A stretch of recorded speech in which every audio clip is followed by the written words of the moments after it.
the line with us is my buddy Michelangelo Signorile, who is the journalist, commentator, the host of his very own program on SXMProgress, channel 127, right here on SiriusXM, right after my program, 3 to 6 p.m. Monday through Friday Pacific time.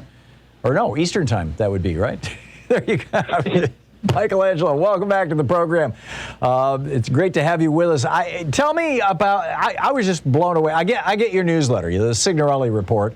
It's published over on Substack. I'm one of your subscribers, and I encourage people to sign up for it. You do a great job of summarizing the issues of the day and occasionally just some hysterical stuff that happens on your program and things. But this one really caught my eye, and wanted to get you on and talk about it. Tell me about former Texas Solicitor General Jonathan Mitchell. Yes, this is the man who is responsible for writing the Texas anti-abortion law that the Supreme Court found could go into effect pending their deciding on it when it finally gets challenged, instead of putting an order in place keeping it from going into effect because they said it was too novel. He wrote it as a way to get around court review, as you know. He wrote it as a way to stop all abortions in Texas for the time being. And this man also now entered a brief in the Mississippi case that the Supreme Court has taken up to overturn Roe v. Wade. Those oral arguments are in December. In his brief, he wrote that the Supreme Court should also gut, in addition to Roe v. Wade, Lawrence v. Texas. That is the landmark decision by the court throwing out sodomy bans in the states, establishing a right to sexual privacy in your home, in your bedroom. And he wants them to throw out Obergefell, the marriage equality ruling. It shows how all of these issues are very much tied together. And he is a long-time far-right conservative. He's on retainer from the Alliance Defending Freedom. This is a right-wing legal group that has advocated for criminalization of homosexuality around the world, recriminalization of homosexuality in this country.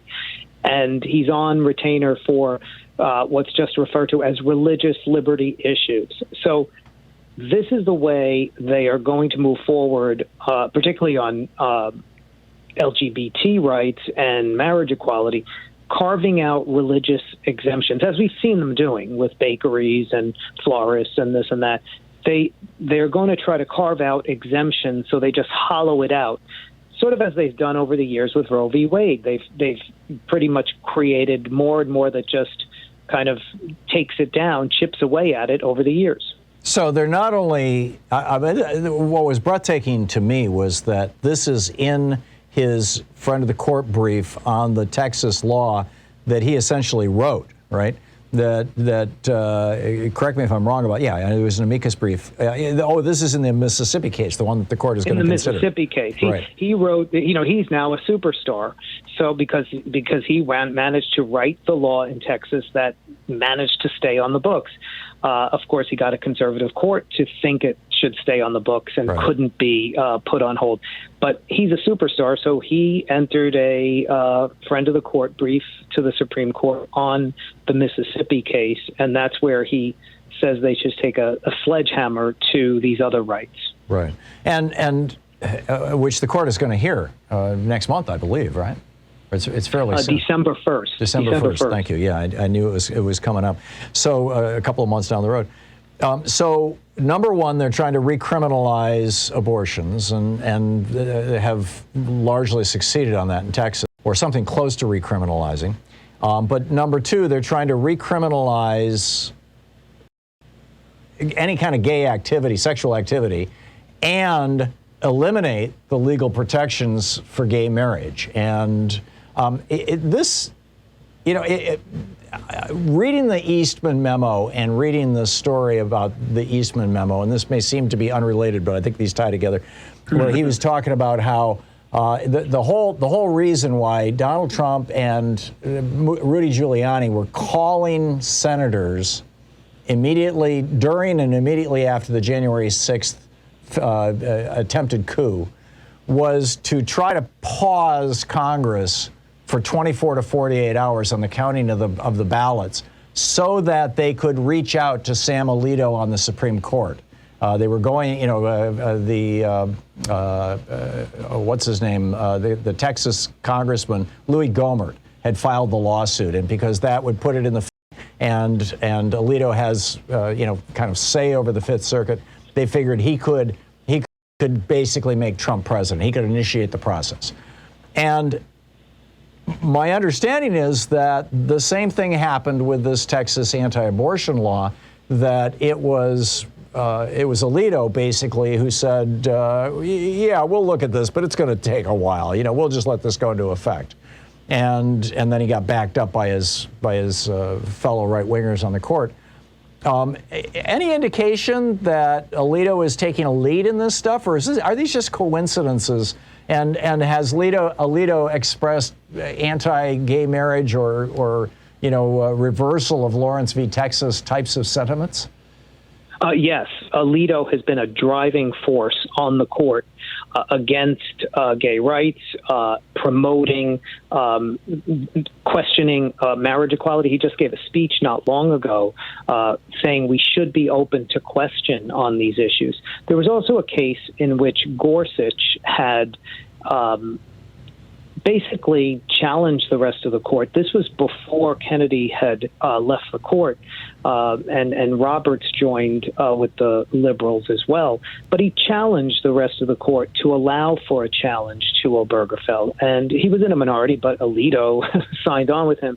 Alito's been a driving force. And to your points about Eastman has been a driving force against LGBT rights and marriage equality. He was a defender of Proposition 8 in California from way back. He wrote a lot of the opinions challenging marriage equality. So it's all tied together. They're all tied together. It makes complete sense what you're saying. Yeah, you have your finger on the pulse of this, particularly as it affects the LGBTQ community, far better than I do.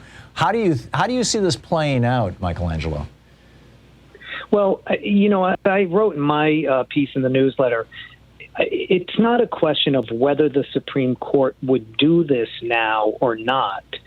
I think this court is very political. We see them now worried about how they're being perceived in these ridiculous speeches they're giving, saying, oh, no, we're not political hacks. Right. Yeah, Amy Coney Barrett's, yeah. I think they're very worried. It's not a question of whether they would do this now or not, but they have allowed an environment where people like Jonathan Mitchell are emboldened to make these incredible claims and leaps and demands that they should just get rid of marriage equality, that they should get rid of sodomy bans. I mean, that would also affect everyone, not just gay people. That would affect anybody. And in terms of if a state decides they want to throw everything back to the state, so if a state decides that they don't like sodomy, if they don't care whether it's between men or women or men and women, they don't want sodomy.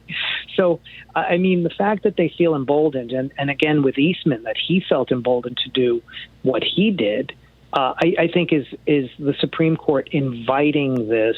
And yeah, they may not do it now, but look at what happened here with abortion. They slowly move in a direction, sort of get people used to the idea. Phyllis Schlafly used to come on my program and debate me on a whole variety of things, and I got to know her somewhat over the years. She was... I did too, actually. Yeah, I mean, she was quite accessible. And she made the point, and I actually did a deep dive on this in a chapter in my book on the Supreme Court. She made the point that if the Supreme Court had not ruled in Roe in '73, that within a decade, the women's movement was really growing rapidly at that point in time. The birth control pill was legalized in '61, which is what kicked all this off. By '63 or '64, it was widespread availability. That if the court hadn't intervened in Roe, that by 1980, abortion would have been legal pretty much everywhere in the United States anyway, and there would be no fuss about it because it would have been done through a legislative process. But because the court engaged in essentially a legislative process, changing the law, there was this huge backlash. And her prescription was, if you believe that abortion should be legal, pass a damn law that says so.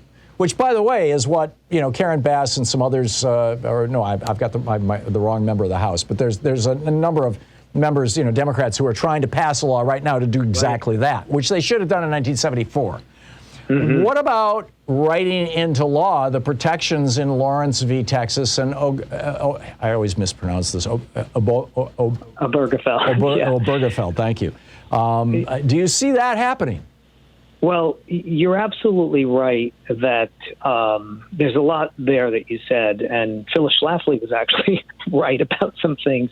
Ruth Bader Ginsburg also believed that it was not great that this was done by the court, and that it should be done in other ways, and that this was going to invite these challenges. Even John Roberts said this about Obergefell, that it should have been done in law. I think all of these should have been followed up. Certainly Roe v. Wade at that time, because Congress could have done it. And I think that was the mistake of Democrats and the left at the time, not to follow up. I think today it's very hard to try to get anything passed in this Congress that would ratify same-sex marriage or even anti-sodomy bans. I mean, there are still sodomy bans on the books in some states, even though they're technically ruled unconstitutional, where state lawmakers just don't want to take them off. And as long as they're on the books, anybody who had been convicted of them is on a sex offender registry. And there are gay men who are on sex offender registries cannot get jobs because they were on it from just way for being back. Gay. So, yes, exactly. Not for having committed any particular crime. No, just didn't for being commit any crime. Gay. And so I can't see. Look at this Republican Party. I mean, it's so radical now. Yeah. They're not going to do anything to support the rights of anyone.